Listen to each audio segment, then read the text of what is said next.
Mga ka-vloggers, na-experience na ba ninyo sa sasakyan ninyo to? Yung kahapon, halimbawa, napakalamig pa.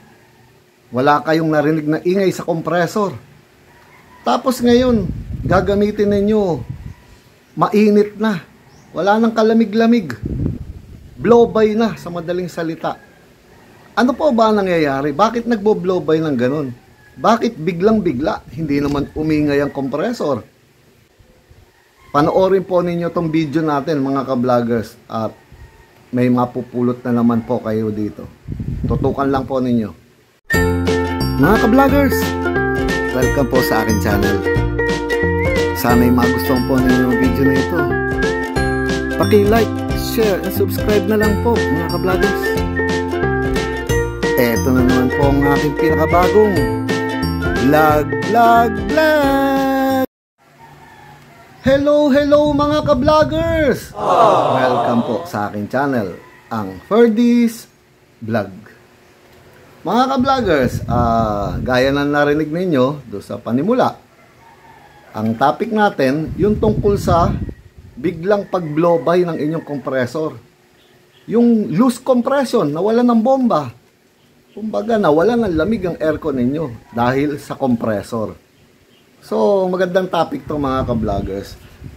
Sana'y panoorin po ninyo. Pero bago ang lahat mga ka-vloggers, gusto ko munang basahin tong mga nagsa-shoutout sa atin. Siyempre, marami tayong mga ka-vloggers na humihiling na ma-shoutout sila dito sa ating channel sa YouTube. Uunahin ko na si Police Staff Sergeant King Carl Fernandez. Sir, dito siya sa Department of Psychiatry sa Camp Crame. Sir, mabuhay po kayo. Salamat po sa inyo. Namit ko kasi si Sir nung andun ako sa Camp Crame nung isang araw at nagre-renew ng aking alam nyo na yon. So, marami kami napag-usapan Lalo na nung nalaman niya na nagbablog ako tungkol sa car aircon. So, pagkatapos ng interview portion tungkol nga do sa LTAP, yun na, tinanong na ako ni Sir kung ano ba yung maganda sa ganyang compressor, kung ano tungkol sa aircon, at subscriber na rin natin si Sir. Sir, salamat po ng maraming sa inyo. At gusto ko na rin pong batiin yung lahat ng mga kapulisan dyan, lalo na dyan sa one stop, dyan sa Camp Crame. Napakababait nilang lahat. Lahat ng dinaanan ko, mula do sa lobby, sa second floor, at lalo do sa third floor, napakababait nilang lahat. Wala silang gagawin kundi tulungan ka. Talagang totoo pala yung sinasabi na ang babait ng mga ating kapulisan, mga ka-vloggers. Magtiwala kayo sa kanila. Tsaka salamat po ng maraming sa inyo. At isa pa, shoutout din dito sa ating masugid na subscriber, Otto Bulaqueño. Ka-vlogger, salamat sa iyo sa suporta mo, palaging nanonood, laging nakasubscribe at hindi nag-skip ng ads. Salamat sa iyo, ka-vlogger. At isa pa to, taga Davao City, si Relboy Del Leones, mga ka-vlogger. Suportado nila tayo dyan sa Davao City. Salamat po sa inyo, At ito pa isa, si Benjamin Tabios, na siya na raw ang gumagawa ng mga sasakyan ng kanyang kapitbahay kasi madalas naloloko. Natuto lang siya dahil sa ating mga vlog. Salamat po sa suporta ninyong lahat at mag-ingat po kayong lahat mga ka-vloggers. Salamat po ulit. So ngayon, balik tayo sa topic natin mga ka-vloggers. Yung tungkol ba sa biglang nag-blow-by ang compressor nyo? Ang lamig lang kahapon. Walang ingay ang compressor, normal, ang ganda. Pero bakit ngayong pinaandar ninyo, wala nang lamig, mainit na siya? At nung pina-check ninyo, sabi ng technician, blow-by na daw ang compressor at kailangan ng palitan. Siguro kung na-experience ninyo to, maaari napalitan na yung compressor ninyo at malamig na ulit. Pero ano po ba ang cause? Dahilan, bakit nagiging blow-by? Bakit biglang blow-by ang compressor? Ano po ba mga dahilan ng ganyan mga ka-vloggers? So yun ang topic nga natin.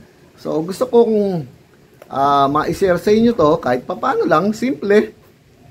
para meron lang po kayong idea mga ka-vloggers sa mga pangyayari niya. Kasi minsan, nangyayari na hindi naman talaga blow-by at sasabihin blow-by. So, maganda, may alam kayo, di ba? Alam ninyo na talagang kailangan ng palitan ng compressor. Gaya naman ng mga tinuro ko sa inyo sa mga naunang mga vlog yun eh. Yung paggalaw ng gauge. Pagka ang gauge ninyo magalaw, yung suction blow-by na po yun. Pagka rin naman in-aircon din ninyo at ayaw bumaba, konting-konti lang ang ibababa niya, tapos bitawan ninyo yung silinyador, akit ulit, halimbawa nasa mga 100 yan, konting-konti lang, na blow-by din po yan, mga ka-vloggers. Ano ba ang nagiging dahilan? Bakit bigla nagbo-blow-by? Yun nga eh. So, ito mga ka-vloggers, balik tayo dito sa ating compressor, no? Gusto ko lang ipakita po sa inyo to. So, mga ka-vloggers, ito yung ating compressor na binuksan nung nakaraan niya, di ba?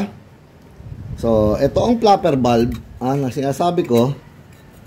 Ito po, ang kadalasang nagiging dahilan, mga ka-vloggers, kung bakit biglang-bigla naglo-lose compression o nagbo-blow-by ang inyong compressor.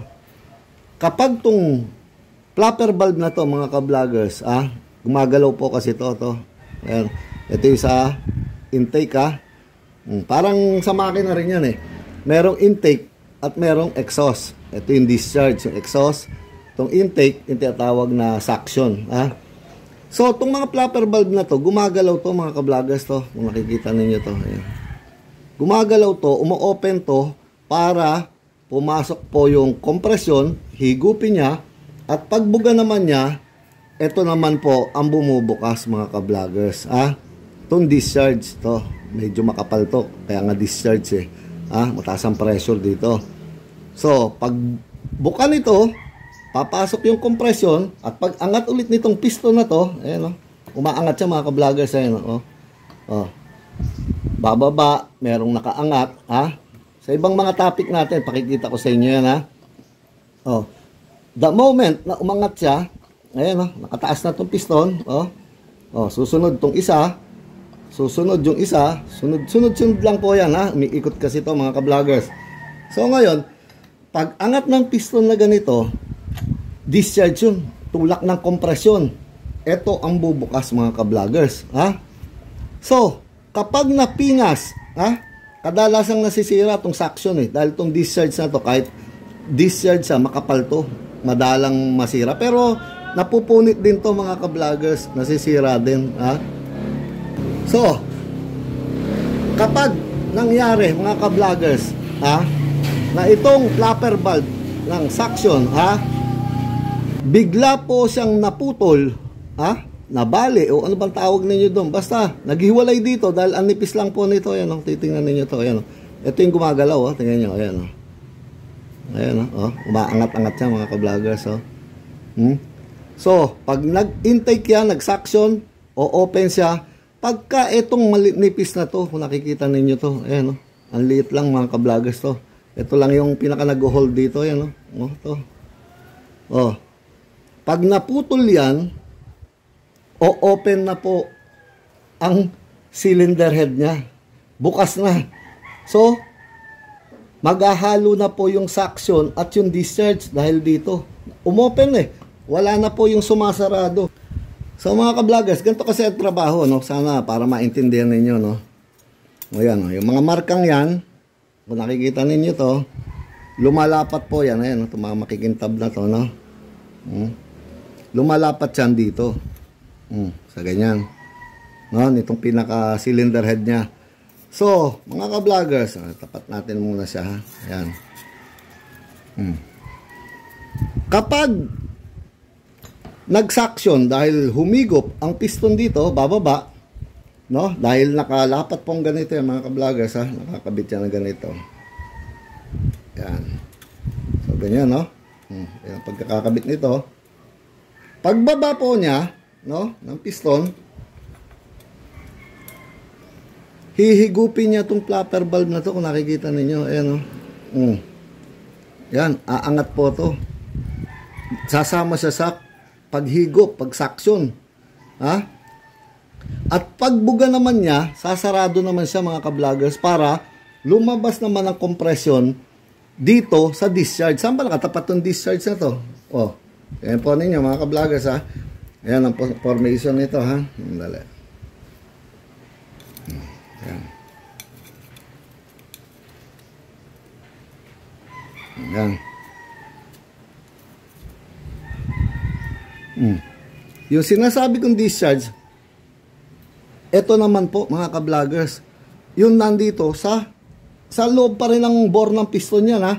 So pag humigop, gaya nung kanina sinasabi ko, hihigupin tong flapper valve na to. Aangat siya para pumasok ang compression dito. Hihigupin niya yung pressure. Hindi pa compression, higupin lang niya yung pinaka-refrigerant para ibuga niya. Magkaroon ng compression dito sa discharge. Dito naman yun mga ka-vloggers, yan ang butas oh. Ibubuga niya dyan at aangat naman po yung flapper valve dito sa discharge. Ito nga. Ito. Aangat siya kapag bumuga na yung compression. So, higup muna dito sa suction. Katulad sinabi ko na. At bubuga na siya dito sa discharge. So, once naputol, nabali o anong tawag ninyo dyan, naghiwalay, o open na po. Magkakaroon na ng opening tong butas ng suction, bukas na siya. So, maghahalo na po ang suction at yung discharge. Wala nang tumatakip para pagkahihigop, bukas. Sarado ang discharge nun. Pagka naman magdi-discharge siya, bubuga niya, sarado suction, open naman yung discharge. Mangyayari doon mga ka-vloggers, bukas na lang siya. So, kahit anong gawin na nitong piston, kahit umikot pa siya, open na, wala nang compression yun. Naghahalo na lang ang discharge, tsaka yung suction. No? Wala na. Pero sa totoo lang, mga ka-vloggers, dahil napakarami nito, kung malinis din lang to, hindi black oil walang galas, walang ingay, palitan lang ng flapper valve, buhay na naman ang compressor. Nare-remedyohan. Kung mga ganito, maraming pyesa po ito eh. Pero marami kasing compressor na disposable na hindi na nagagawa. At isa pa, mga ka-vloggers isa pa rin sa nagiging problema sa biglang pag-blow by, kung ang compressor ninyo yung mga class A lang, hindi original, mga gawang singkit na lagi ko sinasabi, yung kanilang mga ganitong flapper valve, madalas yan gawa lang po sa parang kala mo galvanized metal lang na ordinaryo na katagalan, hindi nga katagalan, minsan mga ilang buwan pa lang eto, dahil hindi siya ganitong asero, ito mga asero to talagang bumabalik to, mga magaganda to mga ka-vloggers. Pero pagka galvanized lang yan, nakakita na ako ng ganun nung binuksan ko yung mga class A, mga fake, may mga fake talaga, baka hindi class A yun, baka class C, kasi mga class A magaganda pa baka class C, class D o ano man yan. Hindi na class A. Basta ibig ko lang sabihin na mga replica. Gawa lang sa galvanized to. Kulay galvanized pa nga. Hindi ganito na makikintab mga ka-vloggers. So ano nangyayari? Yan, ganyan talaga yung mga asero. Pero pag galvanized, alam nyo naman yung galvanized. Kala mo camouflage yung ano. Ang nangyayari, bumubuka na lang siya. Nakaangat na lang. Minsan, iba-iba pa yung forma yung tupi-tupi. So, pag umangat siya, open na rin kahit hindi siya naputol. Ganun ang nangyayari mga ka-vloggers. Kaya minsan, iba talaga pagka yung original. Kaya nga madalas kung makakabili rin lang kayo ng mga surplus o yung mga second hand, mas maganda pa nga dahil Japan surplus, lalo tong mga denso na to, magaganda to. Pero meron na rin kasi lumabas na class A nito.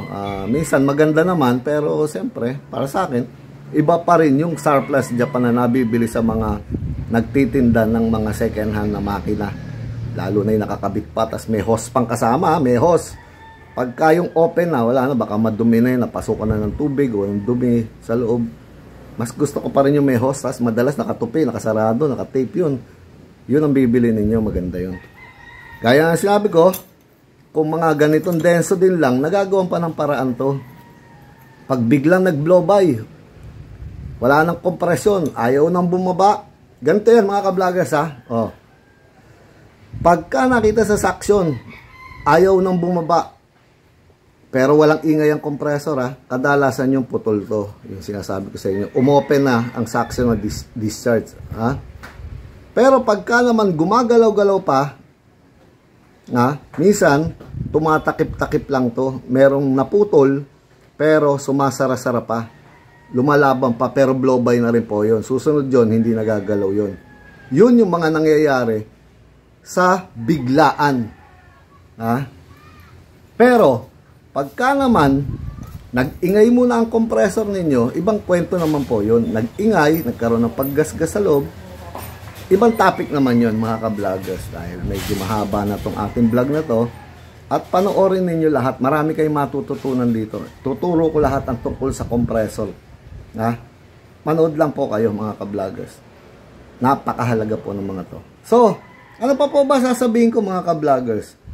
Eto na naman po ang pinakabagong edition ng aking vlog. Paalam mga ka-vloggers. Paalam.